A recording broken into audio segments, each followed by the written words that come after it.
Okay, shout out to kung sino ka man, nasa basurahan ako, meron lang akong tinapon na basurahan, ay meron akong na-misplace doon sa basurahan.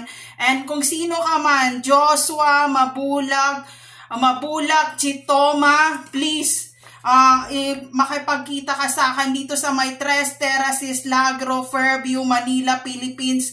Hindi ko alam kung saan ang floor mo dito. Nandito ako sa Tres talaga. And mag-comment ka dito sa YouTube channel ko. Nandito yung Philippine identification system mo. Nakita ko sa basurahan. And meron ka rin ditong mga move-in clearance for tenant dito sa Tres.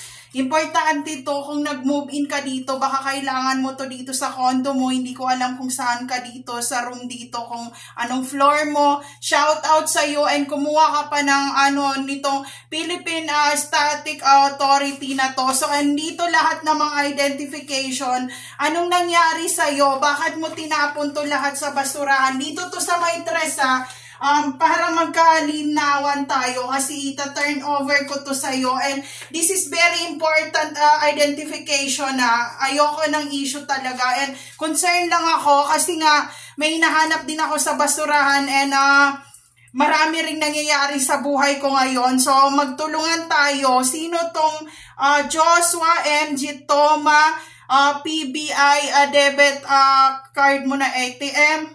Eto. Ida-turn over ko to sa PBI itong bangko mo na to na na debit na to. Saan ka man, please pakikuha. Ikikip ko to dito ayoko ng issue. Meron ka pa ditong BPI, Joshua rin, ayan. Ayan. Kung saan ka man, please. Ibibigay ko lahat sa iyo to. May pa Starbucks ka pa dito, and then meron pang Starbucks na ganyan, and ito Chitomo Joshua Mabulak Ears Alumni Association Incorporated, BS Computer Science, Class 2019. Shout out kung saan ka man. Please, ito ang ID mo. Huwag mong itapon sa basurahan. Sayang, kung buhay ka pa ngayon. Sa tingin ko nung June ka nag-move in dito sa Tres Terraces, Lagro, Fairview, Manila, Philippines. Pakikuha yung identification mo. Ito, importante to. Sayang naman yung toga mo dito sa photo na to. But may depression ka ba? Bakit mo tinatapon lahat? Pati yung mga ATM mo. Ayan. So, I keep it all here in the Ziploc because I don't want any issue at all. Also, your bills here in the Ziploc, and makipag-meet and greet ka sa akin para makuha mo to, Sino ba nagtapon nito? Katulong mo ba? O ikaw, o ang jowa mo, o ang mga magulang mo? Ayan, kasi ang daming ATM niya, no? So, I keep it here, para may ebidensya tayo. Baka sabihin nyo, ako nag-withdraw nito, Pwede mo tingnan ng CCTV kung ako gumagawa ng issue.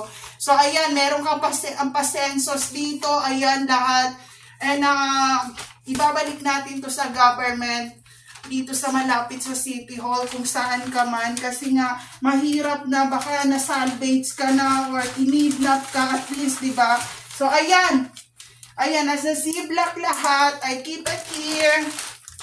Upload ko na to.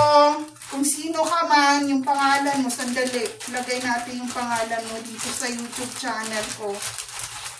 Ayan, sayang naman yung ID mo. Alam mo pa, yung ID ko ng college nawala rin, ganito. Pero sa probinsya, yun sa Mindanao, lahat ng identification ko nawala. And also, ATM ko rin sa probinsya, sa Cotabato City. So, ang dami mong mga ATM dito. Baka relate ka sa nangyari sa akin nung umalis ako, nung teenager ako na pumunta dito sa Manila talaga. And dito na ako tumanda sa Caloocan. So, ayan.